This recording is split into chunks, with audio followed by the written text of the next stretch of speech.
The Hilton sale is on. Now through September 29th, you can save up to 20% on stays this fall and beyond. Long weekends, last-minute getaways, holiday gatherings. There's a Hilton stay for all of them. More moments, more experiences, more destinations. Now 20% off for a limited time because it matters where you stay. Don't wait. Book by September 29th and save up to 20% at Hilton.com. Terms apply. Hilton for the stay. This episode is brought to you by Nespresso and Samra Origins by the Weekend Coffee Collection. Introducing Samra Origins. My collaboration with Nespresso is a connection to my roots, to my mother, Samra. Coffee that hits the right notes. It transports you. Crafted with unique notes and bold, soaring flavors. Experience a taste that moves you. Nespresso and Samra Origins. Discover more at Nespresso.com. This episode is presented by State Farm. Having insurance isn't the same as having State Farm. It's like expecting the leadership of a team captain on the football field, but getting a sea captain. You wouldn't settle for just anything for your team. Shouldn't it be the same for your insurance? So don't settle for just any insurance when you can go with a leader. State Farm. Like a good neighbor, State Farm is there.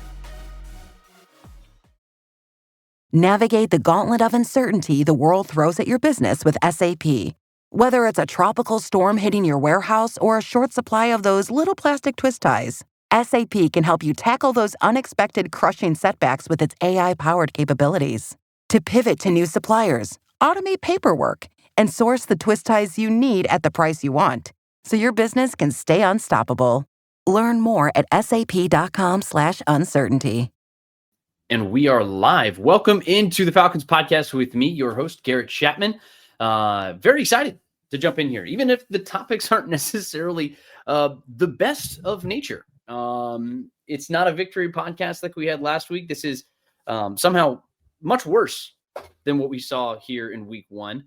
Falcons lose 30-0 in what is probably one of the most frustrating football games that I've seen in the Raheem Morris era. You can point to what this team was against the Denver Broncos. You can look at what this team was down the stretch of last season. You can look at a lot of different things. And point-wise, that Broncos game was worse. You can look at the fourth quarter of that Minnesota Vikings game. You can say, oh, that one was worse. No, I will say that Sunday's loss to the Carolina Panthers was the worst loss of the Raheem Morris era. And we've already started to see some moves happen. We've already seen the staff started shake up a little bit, and we've seen kind of the consequences of performances like that. But look, I wish I could be on better terms. I wish I could be coming to you with better news, but this is where we are. And we're going to discuss all of it. So give me a follow at GChapATL on Twitter if you're over there. Big thank you to all our folks over on Twitter. We already have some folks jumping in there on there. If you're on YouTube, make sure to like the video, make sure to subscribe to the podcast, make sure to get in on all this Falcons discussion.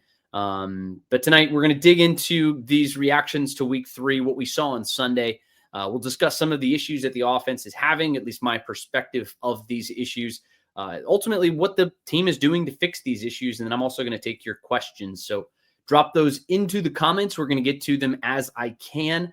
I'm sure there are a lot of comments and questions and concerns about where this team stands right now. But look, this team's 1-2. It's just not been good enough so far. I mean, week 2 was a blip on the radar, it seems.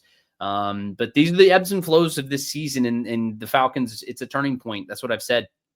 Basically, just coming out of this game, we're going to learn a lot about this team based off of how they respond to what happened on Sunday. And you saw the way the team responded on Sunday to what they did the week before, and it wasn't good enough. And I think ultimately that's the look of a team who was unprepared, and that's not a good thing moving into the rest of the season. And just with the youth on this team, it's just a little worrisome. But this is the Falcons Podcast with Garrett Chapman. I see some people are starting to jump in. Thank you. Welcome. I'm going to dig into this. I'm just going to jump right in because the offense itself is dreadful. And I'm going to flash some graphics here, some graphics that I saw on Twitter just on Sunday afternoon after the game, on Monday, and then ultimately today on Tuesday as we're filming this podcast, or we're coming to you live with it. And I'll bring those to you here as we go. But in week 1, this team wasn't able to run the ball. In weeks 1 and 2, the Falcons struggled with the red zone offense. Unfortunately, this wasn't a problem in week 3, but only because they didn't get past the Panthers' 30-yard line. In all 3 weeks, Falcons struggle getting play calls in. They're routinely forced to burn timeouts, take pre-snap penalties coming out of said timeouts. It flared up again on Sunday. This time it's early in the game. It's a 3rd and 1 on the second possession of the game, and they come out of a timeout, which I don't know why you don't just run the play in the first place. You have the setup that made sense, and Tyler Algier was in the backfield, and the personnel grouping was weird. And if you look at it, Jake Matthews was actually lined up on the opposite side, so he was playing far right tackle alongside of Wilkinson, who is playing right tackle. But they called the timeout, and then they struggle with the personnel grouping, and they incur a delay of game. So you wasted a timeout, and you took a penalty. This was the same thing that happened last week. You had an identical thing happen in the first possession of the game. You're down on the goal line, and Penix and Robinson were unable to get the play in with the offense in the red zone. Forced a timeout. Coming out of the timeout, you get a false start on Jake Matthews because the ball, the game clock, or the play clock, rolls so far down that Jake Matthews is basically trying to jumpstart what's going to happen, and he gets flagged for the false start. The offense, it has some problems. We're going to talk a little bit about what the team is doing about it here in a little bit. But this unit ranks 31st in scoring offense. 14 points per game right now. You have 1 touchdown in your last 2 games. You struggle in the red zone. You're 13th in total offense, which is fine. It's just kind of empty calories. You know, it's like eating a piece of chocolate cake after dinner. It's completely and totally empty calories. You're 27th in EPA per play. You're 13th in EPA per rush, which is supposed to be the strong point of this team. You're 28th in EPA per pass. And ultimately, this is a game where the defense plays well, but the offense dooms them. I mean, this game finishes 30-0, and they're going to get knocked for 30 points and allowing 30 points, the defense is. But it was 10-0 at halftime. 10-0 at halftime. And the Falcons come out and they give you a pick 6 on the opening drive. And then after that, you have another interception. You have a turnover on downs, and you have a fumble. And the Panthers are starting drives on their own on the Falcons' 45-yard line, the Falcons' 30-yard line, and the Falcons' 44-yard line. Surprisingly to nobody, all 3 of those drives end in points for the Panthers. There's no defense that can survive like that. I don't care if you're the 85 Bears. If you're starting all of your possessions in an entire half on your portion of the field, you're going to give up points. And that's why this score looks so lopsided. And even then, we can get into some of the other issues with special teams, where special teams issues continued to flare up. And that's one of those really frustrating points. And let's get back into the offense here in just a second.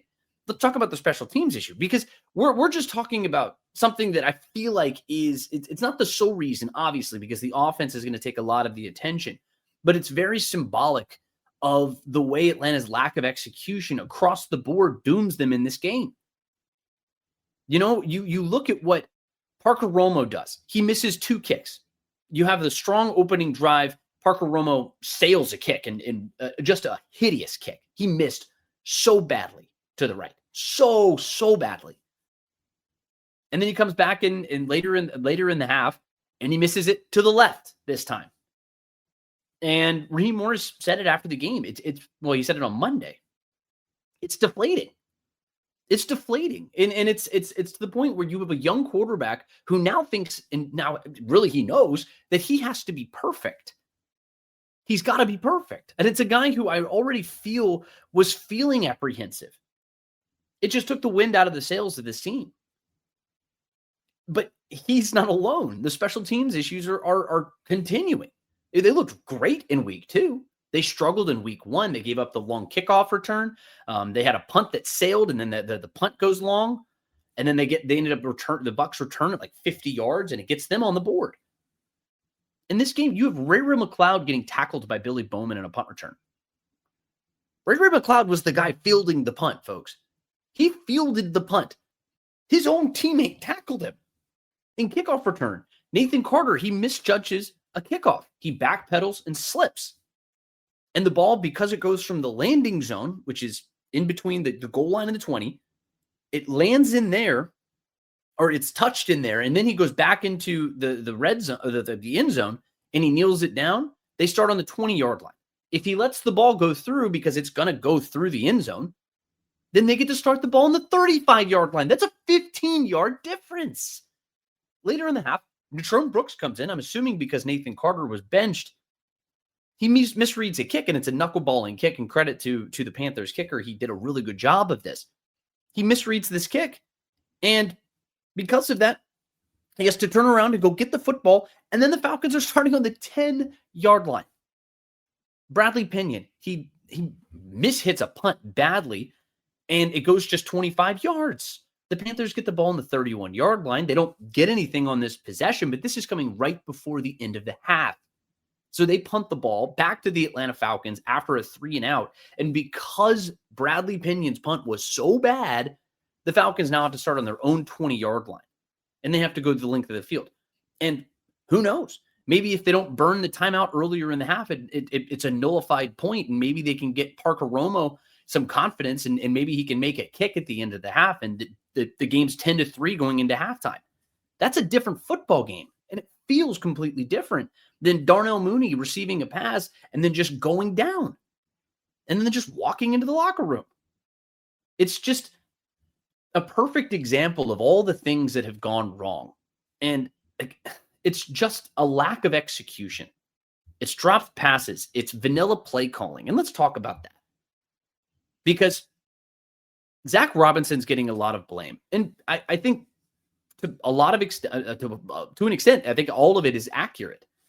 I feel like to some extent they're tipping their pitches right now.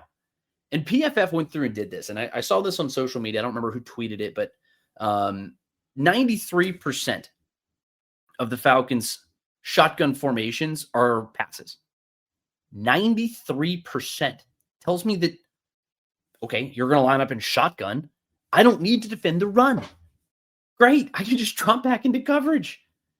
That's not a way to help a young quarterback. I say you're fourth lowest in play action rate in the NFL. That's not a great way to help a young quarterback, especially when you have a backfield that features Bijan Robinson and Tyler Algier. Why isn't this being utilized? You have one pass attempt all season from under center. You've only run 13 plays. That's a separate issue entirely. But that's a 92% run rate from when you're coming out under center. So if the Falcons come under center, don't have to worry about the pass. Just sell out and go get the run. And then the pistol formation, which I think ultimately is getting a little too much hate from folks, specifically on Twitter. But there's a 70% run rate out of the pistol formation. Like, I understand, like, you want to make things simple for a young quarterback, but it feels like these pre-snap setups are basically just telling the defense exactly what's about to happen. Is it a run? Is it a pass? I don't know. Let's look at their formation and find out. That's not good enough. And Zach Robinson has to be better. He has to be better.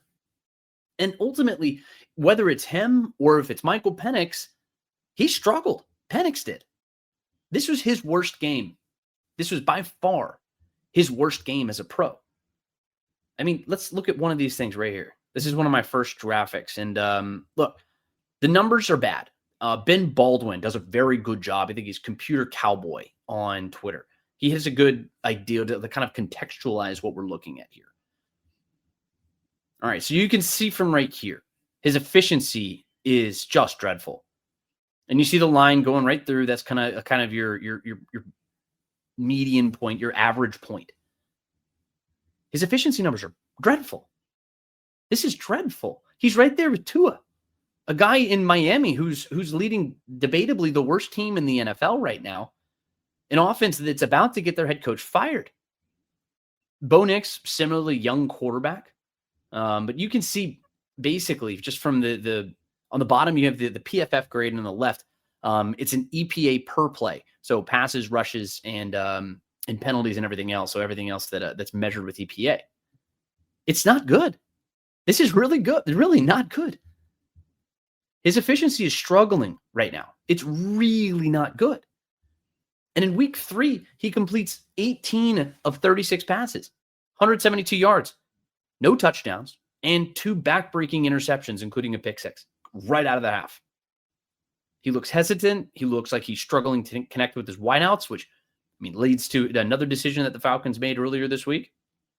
And I think that level of aggression and confidence that we saw from him last year is almost non-existent. He's checking the ball down a lot. And ultimately, when he is throwing the ball deep, he's missing.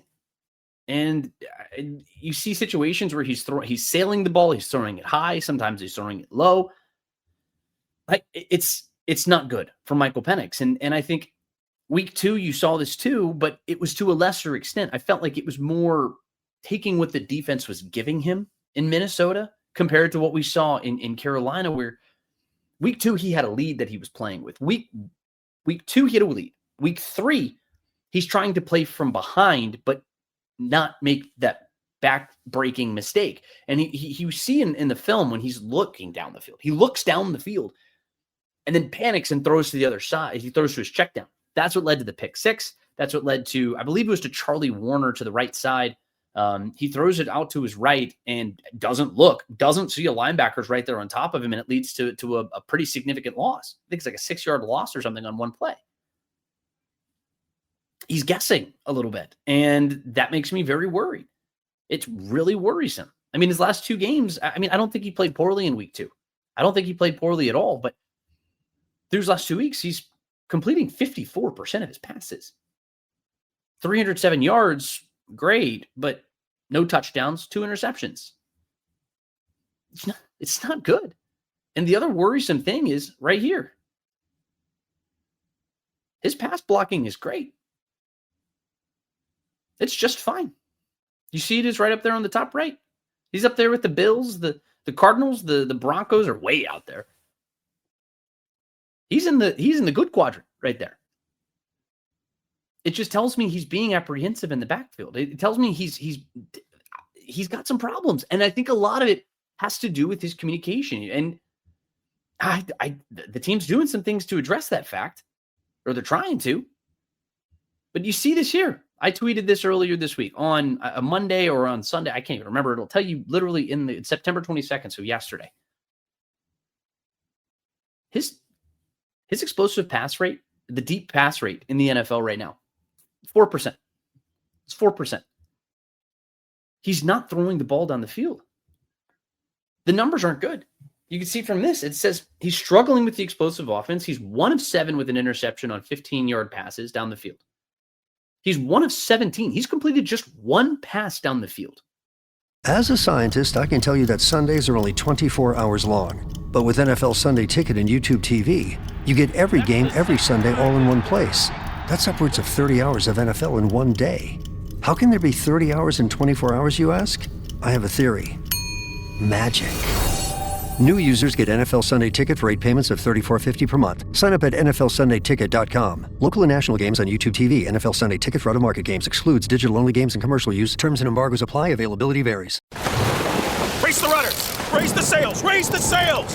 Captain, an unidentified ship is approaching. Over. Roger. Wait, is that an enterprise sales solution? Reach sales professionals, not professional sailors. With LinkedIn ads, you can target the right people by industry, job title, and more. Start converting your B2B audience today. Spend $250 on your first campaign and get a free $250 credit for the next one.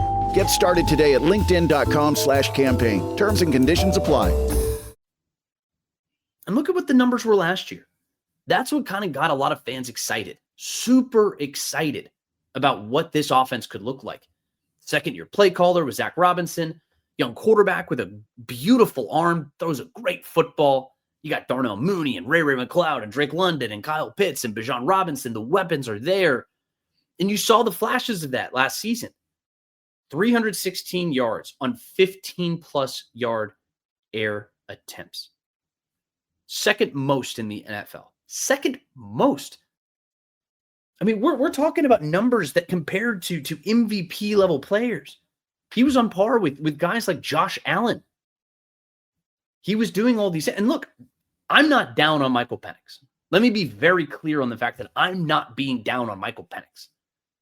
I think he can be better, and I think the team can support him more. That's really what it comes down to. This team's got to do better to support him, and I think Zach Robinson can do things better to support his quarterback. Because you talk about confidence. We can talk about confidence. This is a quote that he had. Here, let me see if I can pull this in here. Confidence is a problem for young quarterbacks, just in the NFL in general. I mean, these are guys who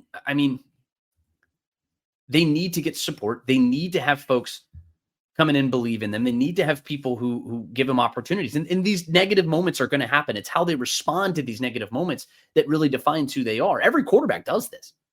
Every quarterback goes through these problems. And this is what quarterback Michael Penix had to say on execution. He says, some of it's definitely me. Some of it. The defense, they had good looks, and they just gave a good look. And I wasn't prepared for it, which I have to be. But at the end of the day, I've got to make those plays. I've got to find my guy that's open. But I don't know. It was tough. We just got to execute better as a whole. I don't think he's getting the support that he needs right now. He's a young quarterback who's trying to come and develop in this league. He's trying to. And I think he has all of the ability in the world to get there. And you could talk about mechanical issues and other things that are going wrong with him.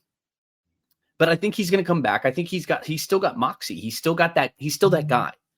And Morris talked about it on Monday, said that it was the most down that he's seen his quarterback. Yeah. No, he effectively went out and lost his team a game. That's just what happens. You're the quarterback. You're blamed for these things, fair or unfair. But the thing that gets me confidence in Michael Penix and where his head is actually that he came in on Monday and he was right back to being that guy.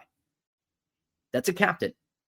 That's a guy who's going to lead your team. It's a guy who gives me confidence that he is the guy mentally to take this team and still lead this team. The way he responds. And I think Sunday is going to be very telling in that fact.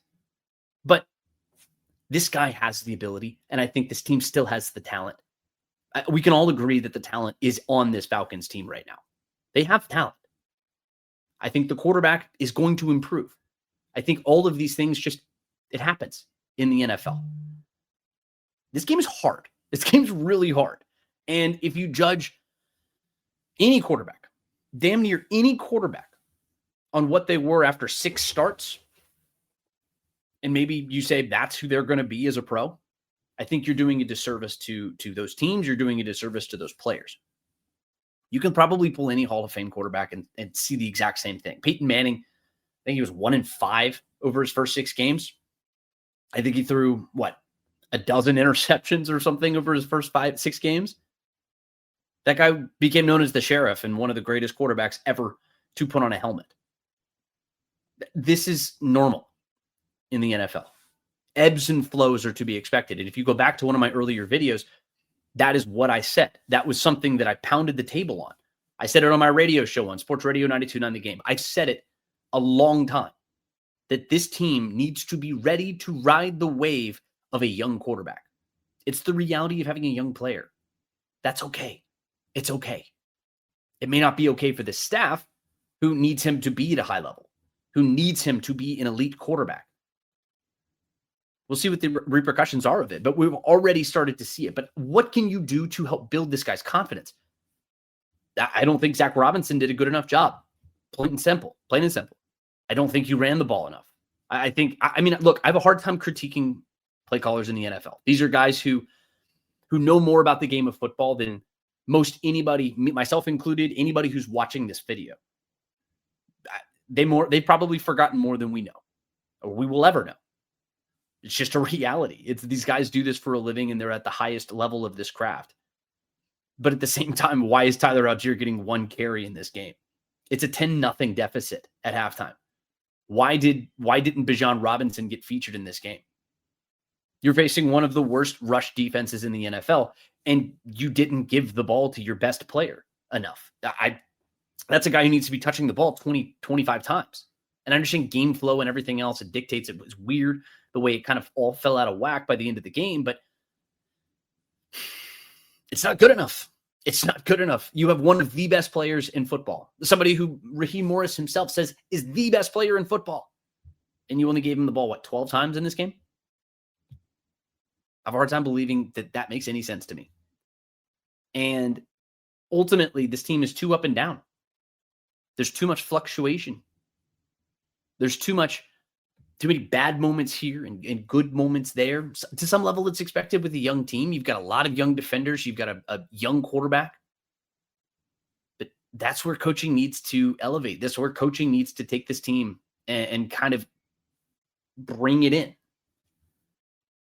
Because this team is not as good as the team we saw in Minnesota. And I don't think it's as bad as the team that we saw in Carolina.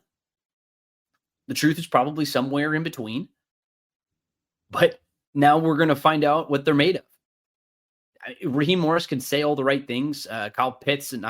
Drake London can say all the right things. And Jesse Bates and all these other guys can say the right things. They have all summer, and they did after the loss. And they will, I'm sure, tomorrow when we talk to them at Flowery Branch. But now you got to prove it. You got the Commanders coming to town on Sunday. That's a team that's 2-1. They just played an NFC Championship game. And then you got, the Bills. You got the 49ers. It doesn't get easier. It does not get any easier. In fact, it actually gets a lot harder. It's going to get a lot harder. And we're going to find out what this team is made of. But as far as what moves that this team made, and I see you guys are dropping some comments and questions and everything else, I'm going to start going through those in just a second here. I'm just kind of on my soapbox here. But as far as what moves can the team make as of now to kind of elevate this team and really get Michael Penix back on track, because that's your number one thing is get Michael Penix going.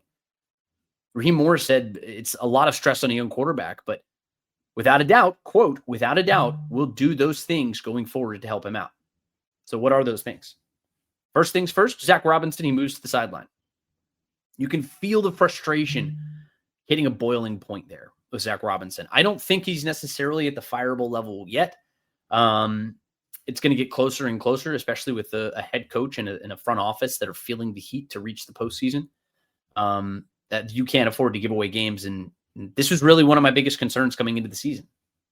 What if they start slow? 1-2 feels pretty slow, especially with these three teams who are going to be coming in here between the bye week. But the frustration is very high. He's going to be moving down to the sideline. And this feels as much as a help for him to get down and kind of get ingrained with the offense and kind of be among his players as much as it is assistance for Michael Penix on the sideline. It's about getting on the same page and finding a gear for this offense, because you have to match the production of the defense. You have to do it. And how fast the offense can get going, if at all, is going to dictate the success of this team in 2025 and whether or not they make the playoffs or have a winning record. That's really going to be the thing that dictates everything. And the other move that they make, as far as the staff is concerned, is they fire Ike Hilliard.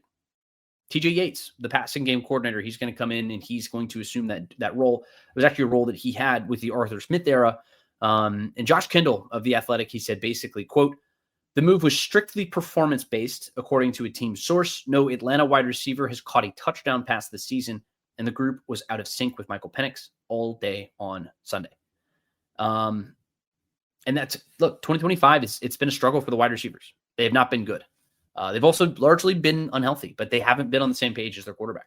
And that goes all the way down. I mean, you look at what happened with Cordero Hodge when he comes in, a guy who's not necessarily expecting to be in that situation, but if he gets his head turned around, we're talking about potentially Michael Penix leading a game-winning drive against the Buccaneers. I mean, he led a game-tying drive, and his teammates let him down. Speaking of people who are letting down a young quarterback. And Drake London, Darnell Mooney looks a step slow. Raheem Morris said that that he is 100% healthy and ready to go, but he was ineffective again on Sunday, and I was surprised, really. He's just been a non-factor. And I think a lot of that has to do with why they made this decision. But in 2024, Hilliard was fantastic, or at least his players were. I mean, Drake London had his best season as a pro. He had set career highs in receptions and in yards and in receiving touchdowns. He was one of 3 Falcons ever to have 100 receptions, 1,200 yards, and 9 touchdowns in just one season. Darnell Mooney, Ray McLeod, they come in here, they have career years. Mooney barely misses out on the career high, second career 1,000-yard season, but He set career highs in touchdowns and average yards per reception. And McLeod, he set career highs in receptions, yards, and was the team's third leading receiver. This guy goes off for 686 yards, guys. And look, you make the move, and that's what they're going to do with it. But ultimately, too, kicking is still a problem. You cut Younghoe Koo because you thought you had a guy in Parker Romo. He goes out, makes 5 out of 5 kicks. And then what happens. He misses both of his kicks. Ben Sauls, he was signed today. That was the news. That's the work that the team is doing right now to remedy a problem. There's a chance that Parker Romo's not the guy anymore. We'll see. They're going to have a kicking competition. And Ben Sauls actually, in a positive note, I put out a piece on him. You can go check it out at GChapATL. I tweeted it out there. You can also head over to si.com/NFL/Falcons. It's just Falcons on SI on Google. You can look at some of the things that I said about Ben Sauls, and I pulled some of his numbers. And he's a pretty solid long-range kicker. He's a third-team All-ACC kicker from Pittsburgh. Converts 87% of his field goals. But, I mean, this guy was a stud his last year. 6 of those 21 makes came from 50-plus yards. He tied a school record with 58 yards. 58 yards, made all 44 of his kicks. That's consistent. That's solid. And that's what you want to see from your kicker. And maybe he wins this job. Maybe he doesn't. He was with the Steelers over the offseason. And, I mean, they have one of the best long-range kickers in the NFL in Boswell. And I would have been very surprised if they ended up moving on from him in favor of Ben Sauls. But Ben Sauls is an All-ACC kicker. He had a great end to his career, and I think he has a chance to land somewhere, even if it's not here. But he's on the practice squad. Younghoe Koo also, he signs with the New York Giants. Graham Gano is dealing with a soft tissue issue in his leg that's flared up on Sunday. But maybe Younghoe Koo finds a new career. He gets a second chance, and maybe he can return to some of the dominance that we saw from him early in his career. But maybe it's Ben Saul's job. Maybe it's going to be Parker Romo, but they're going to have a kicking battle. But those are my 3 things that the team's done this week so far. We'll see if they make any other moves, but it was tough. It was really tough. On the other side, I'm going to answer some of your questions here now. I see we've got a whole bunch of questions and comments and everything else. So I'm going to try to go through some of these. Very excited. I've got well over 100 folks, 150 people almost in the stream. Welcome. My name is Garrett Chapman. This is the Falcons Podcast with Garrett Chapman. We broadcast on YouTube, on Facebook, on Spotify, everywhere. So I appreciate all of you for jumping in here. If you got a comment, a question, anything else, make sure to drop it into the comments, and I'm going to try to get to those here right now. And then again, at the end of the show, but I'm going to get to some of these positives here in just a moment. But if you are watching on Twitter, make sure to hit a like, make sure to repost. I'd love to share this and kind of bring this Falcons coverage to a lot more people. If you're on YouTube, make sure to hit that subscribe button, or on Spotify if you're listening after the fact. Appreciate all of you for jumping in here, even if it's not the best of news. It wasn't a great performance on Sunday in week 3, but still early in the season, still plenty of time to turn things around. Tabro, what's up, my man? He says, Tabro says, I don't care what they need to do. Just get it together. Rise up. He's over there on YouTube. Dantes Jackson, always great to see you, my man. He normally does his the red and black hearts, but this time he ends up with an angry face. I feel your pain there, Tez. And just as a reminder here, this is something that pops up every week, and it's always a great time to remind you, stars. Those are the number one way to support all Falcons content and help us bring you more and more of the content that you love. So if you're over on YouTube, make sure to hit us up there, and I very much appreciate it. Well, and if you have a comment, and you give us a stars comment, and we will push it right up to the top. If you have one of those, I will always take those immediately. So if you have something that you really want to say, a question that you really want to get answered, make sure to do that. But otherwise, I'm going to try to go through some of these other comments. Chris Norris, he comes in and says, I've never seen an NFL team look that bad. I've been watching Falcons football for 20 years, and I've never seen anything like that. That's saying something. I mean, this is a team who looked about as bad as they have looked. And it's as much the way that the Falcons looked, Chris. And I think you're feeling this, and I think I felt it too. I think every Falcons fan and person who covers this team and everything else, they felt it as well. It's as bad as the Falcons looked, and it's the opponent that they were playing. I mean, you look at I don't know what his record is overall. I think he has 7 total wins over 3 seasons. Bryce Young, 3 of those have come against the Atlanta Falcons. And sometimes a guy just has your number. I wouldn't say it was Bryce Young who did anything really in this game. He's not the reason that this team, the Panthers, won the game. I think it's just general woes on offense and the Falcons offense. And then they ran the ball pretty effectively in this game. But no, it was about as frustrating a football game that I can remember. All right. We're going to keep on rolling through. Dom Mayer over on Facebook. I feel like I have a sneeze coming, but it's not fully coming. Excuse me. Understand the concern about the offense and that Penix finally had one of those wild rookie games, but am I wrong to think things could get better, though Zach has been underwhelming with vanilla play calling? DeMayer, thank you for your question. That was one of the things that I was kind of rolling through with this. It's the fact that it's still early in the season. We're still at a point where things can turn around. Things can absolutely turn around. Michael Penix has made his third start. And actually, this kind of gets us into this other thing. And DeMayer, I'm going to continue answering your question. I just see this one as the one right up underneath it. Jack49 says, I know now Penix Jr. is the problem. No, he's not. He's a young quarterback, Jack49. He's a young quarterback. He's making his sixth start. These are things that happen. These are things that are just part of the natural progression of going through this league. Teams adjust to you. Teams adjust. They saw 3 games of film where he wants to throw it deep. They got a too high shell safety. How do you respond? He didn't respond well. And I think now it's up to the coaching staff to kind of get him right and help figure it out. And it's up to him too, to elevate his game and find a way to respond. This is what happens in every sport. Every sport does this. You want to talk baseball? Michael Harris, when he had his great start to his rookie season, he wins rookie of the year, and he comes back around and he does what he does. Struggles. Austin Riley did it. The only person who really didn't do it was Ronald Acuna, and that's because Ronald Acuna is an alien. Even he had some struggles in 2022 coming off of the knee injury. These things happen. It happens. These guys are also paid a lot of money on the other side too. They want to come in here and figure out what you're doing well, and they want to use it against you. It's what they do. It's what they do. This is why these guys are the best in the game. But no, Penix is not the problem. I think it's a combination of a lot of factors, and I think you have a young quarterback that you're putting a lot on. It's a lot of pressure for a young man to do, and that's somebody who doesn't have any NFL experience, hardly any NFL experience, and you're trying to ask him to basically will you through everything else. DeMayer says, also, I read that Zach was on the field last year calling offense. Is that true? No, he was actually up in the press box, but before last season, he was always up. He was never in the coach's box. So last season, he was in the coach's box. This season, so far, he's been in the coaching box. But before that, he was always on the field. So it was an unfamiliar place for him. So going back to his time with the Rams, he wasn't a play caller then, but he was on the field. And he was interacting with players. And maybe we'll see if that's ultimately where he's most comfortable. Time will tell. We shall see. If you thought goldenly breaded McDonald's chicken couldn't get more golden, think Golder. Because new sweet and smoky special edition Gold Sauce is here.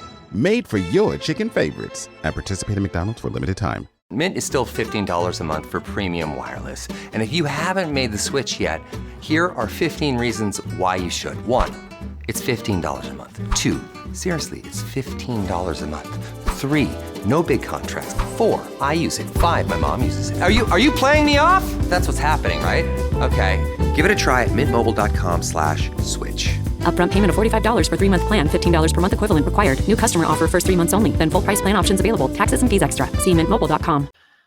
Stephen B says, you really know it's football season when the Falcons offensive coordinator is catching heat. Well, yeah, that's probably fair. And Falcons offensive coordinators are notorious for getting a lot of pressure. Even Kyle Shanahan got a lot of pressure. And I'm not comparing anybody else to Kyle Shanahan. I'm saying in 2015, the first year of Dan Quinn and everybody else here in the city, people wanted to fire Kyle Shanahan. They wanted to move on. They wanted to find somebody else. And Dirk Cutter got that kind of pressure.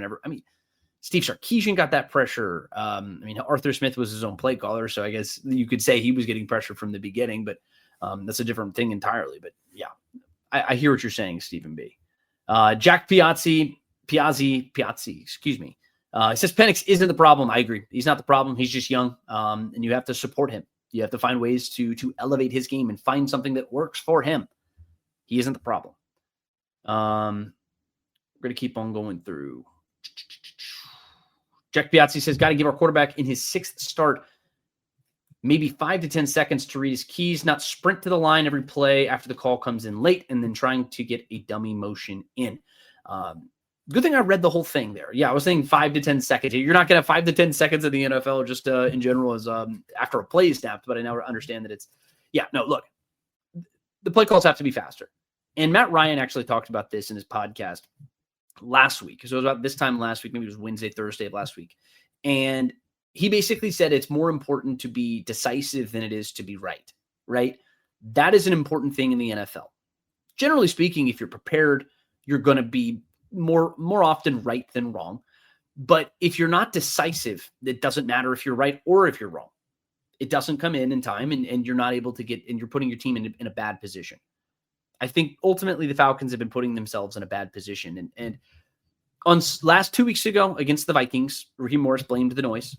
The week before that, or no, week after that, so last week, he talks about the headsets going out. And he's not blaming the headsets. He's not blaming the noise as much as it is. It's just one of the reasons why they're having some miscommunications, and one of the reasons why they're going to now bring Michael Penix down to the side, bring Zach Robinson down to the sideline for Michael Penix.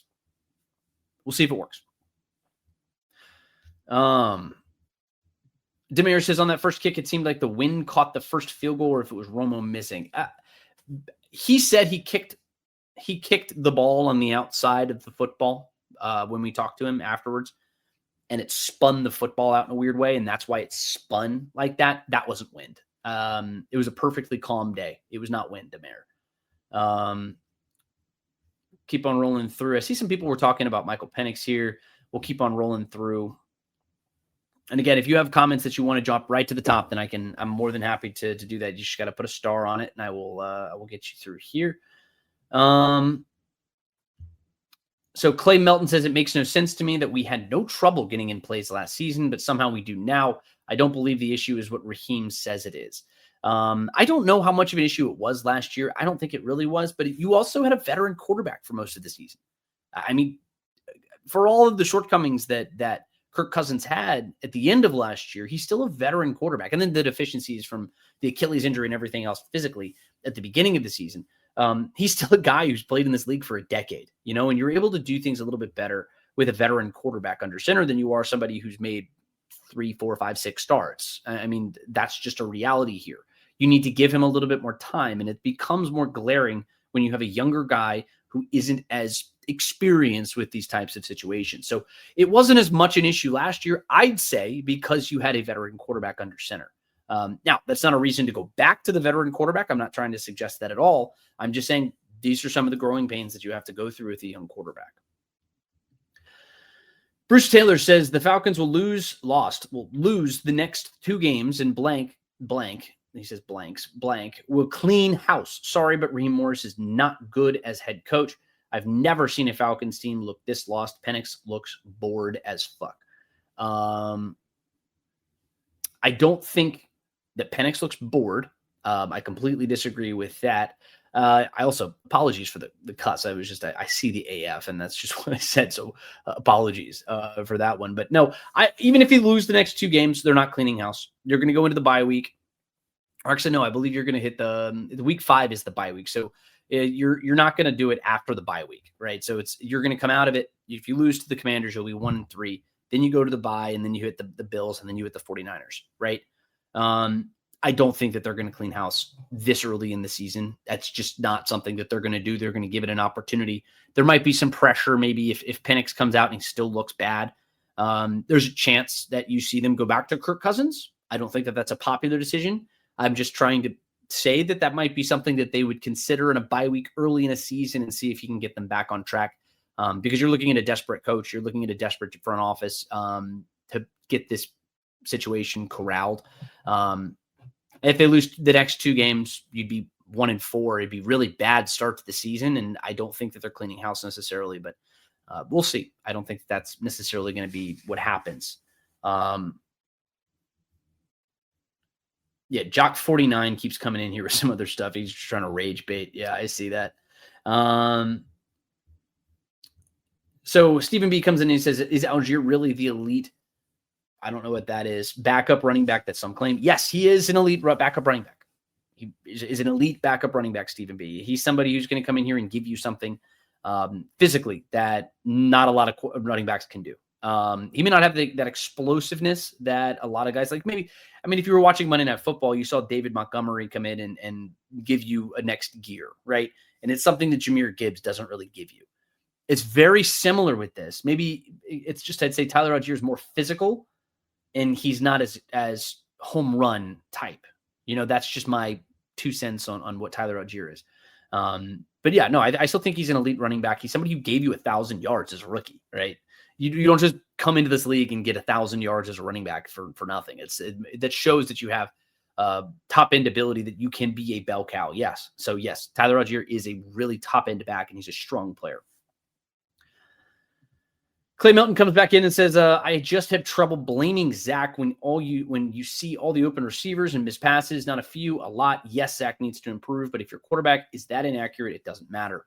Clay, I'll say it again. I think it's a myriad of problems that are facing the Falcons right now. I think this team has a lot of issues. I think the fundamentals of Michael Penix have struggled. I think that they became more glaring in that loss on Sunday because I think he was just trying to force things a little bit too much. That's just where he found himself. I don't think it is as bad as what we saw on Sunday. I think that was just the way it all flared up. And look, maybe the termination of Ike is what they need. I don't necessarily think that's what it is. I think he's more of a scapegoat than he is anything else. But time will tell on that one. Yeah, Jack Piazzi says the broadcast said all the wide receivers covered downfield, just nowhere to go the entire game. They struggled getting the ball down the field. They struggled, really, really struggled.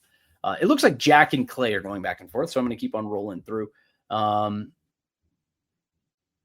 Derek Hart comes in. He says, I have a confession, Garrett. I was wrong. I said we were going to be 3-1 after the Washington game. I was totally 100% wrong. I apologize. Hopefully this will be 2-2 in the name of Jesus. Yes, Derek, I hope that you're right. I hope that they can come out and be 2-2.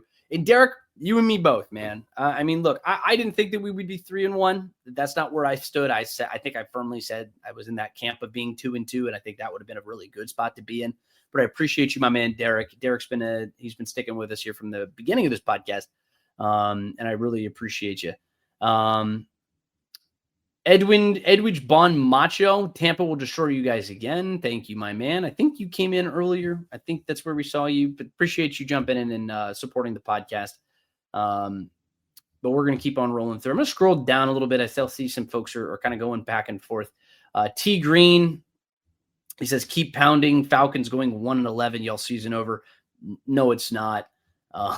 We're going to keep on rolling through. We got another troll here coming in. I appreciate you. I appreciate you supporting the podcast and giving us some views.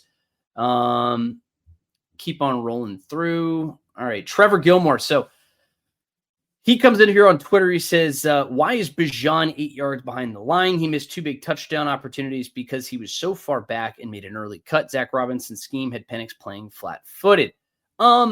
It's pretty standard for running backs to be about 7 yards behind the line of scrimmage, 7-8 yards. That's not entirely uncommon.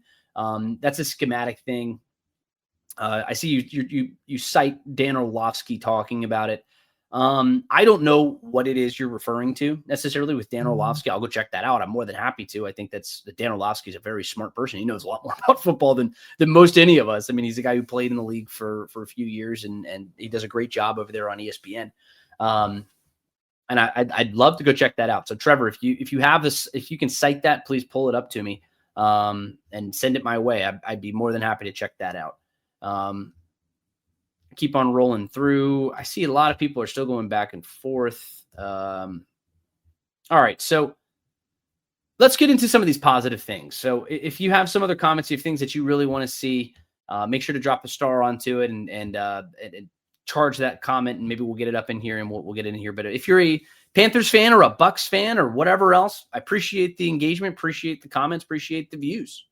Just coming out here and supporting a Falcons podcast. This really shows where your heart is, and we really appreciate it. So some other reactions here from this game. It's just the fact that the defense is continuing to shine, right? This defense is still very good, much better than I expected it to be. coming into the season. You have a very young unit. You have young players. I mean, you look at what a lot of the key role players that you're looking at with this team are, I think it was 8 of them on this defense have an average age of 22 and a half years old. Like, this is not an old team. You've got some veterans in big places like Jesse Bates and AJ Terrell and Leonard Floyd, Caden Ellis, Divine Diablo, guys like that. But I mean, there are a lot of young players, and you see what this team has been able to do. And they're going to get credited with giving up 30 points on Sunday. And I think it's ridiculous. I mean, one of them was a pick 6 and they kind of got screwed later in this game just with starting field position for the Panthers. And that's how you get to the lopsided score, because that game was not as lopsided because the Falcons actually ended up outgaining the Panthers. So it's just struggles from the Falcon side. And I don't think that the Panthers did a lot of crazy things to win that game. I said the Falcons were the better team in week 1. I said the Falcons were the better team in week 2. I can't say that in week 3, but they did outgain them. They did pick up more first downs. They were more efficient on third down. And I mean, you can point to a lot of the defensive, the good things that this defense did as a reason that the Falcons had a chance to win this game. It was 10-0 at halftime. It's just your offense couldn't give you anything. But they're credited giving up 30 points. And the reality is you lost badly. And that's the reality of the situation. But the defense still ranks 13th in the league in scoring. They're still second in yards allowed, 227 per game. That's right about what the Panthers gave you in this game. They're 5th in EPA per play allowed, 5th in EPA per pass, 6th in team sack rate, 8th in pressure rate. I mean, the 227, as far as the total defense is concerned, the yards per game, it's the second fewest in the NFL, but it's also the second lowest yards per game average allowed through 3 games of a season in Falcons history, going back to 1977, excuse me. This defense is really good. And I think this defense is going to continue to get better. It's going to get tested in a way that we haven't seen yet. The 2 of the best offenses in the country, in all the NFL, are going to be coming in on Sunday. Now, Jaden Daniels and his status it remains unclear. Terry McLaurin might be shelved in this game.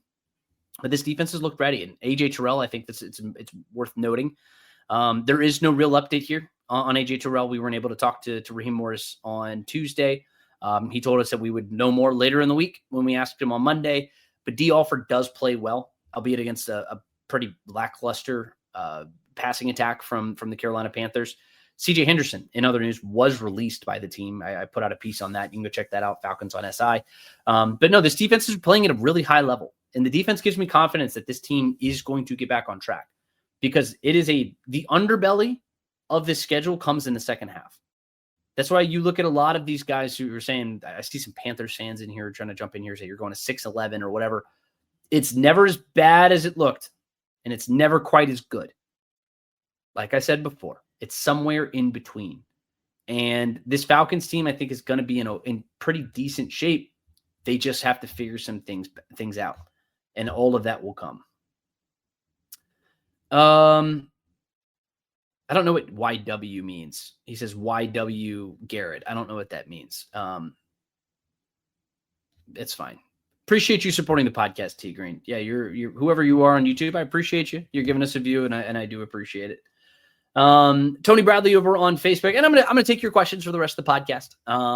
Just as you have them, I'll try to get to as many as I can here. Tony Bradley on Facebook, he says, if Atlanta loses trust, Arthur will fire Morris and the staff. Yeah, no, that's what's going to happen eventually. If they continue to lose games and they continue to fall off, jobs are going to be lost. You already seen the first guy get fired. There's a chance that he's not the last. I mean, that's a reality in this league. I mean, these guys are hired to be fired. They understand what the situation is, and they're paid to win football games. And right now, they're not winning football games. You had a great game in week 2, but you got to get back to that. Is that the reality, or is what we saw in week 3 the reality? Is the way that this team started in week 1 the reality, or is what happened in the middle the reality against the Buccaneers? There's too many ebbs and flows. You need to see a little bit more consistency. Even in that week 2 win, it was the defense who kind of shined for you. That's what did everything. You had seriously bad red zone offense in that game. You do run the ball for 200 plus yards, but not really doing much of the passing attack. So it's going to take time, and a lot of these things are going to come together, but we don't have a full look of what this Falcons team is yet. And hopefully that comes in time. Tony Bradley says on Facebook, cannot lose against Quinn and Mariota. That would be the nail in the coffin, in my opinion. If this team loses, and let's be clear about this, Marcus Mariota is not the starter as of now. Jaden Daniels is still considered to be day-to-day for the Commanders. And if he comes in here, I'm expecting him to play. He didn't play last week against the Raiders. I have reason to believe that he's going to be the starting quarterback. Things can change between now and the end of the week. That's something that we're going to keep an eye on and just monitor that and Terry McLaurin and his status. But if you lose to Dan Quinn and Marcus Mariota, the guy who coached you and you fired, and the guy who you benched for Desmond Ridder just a few years later, then that would be ugly.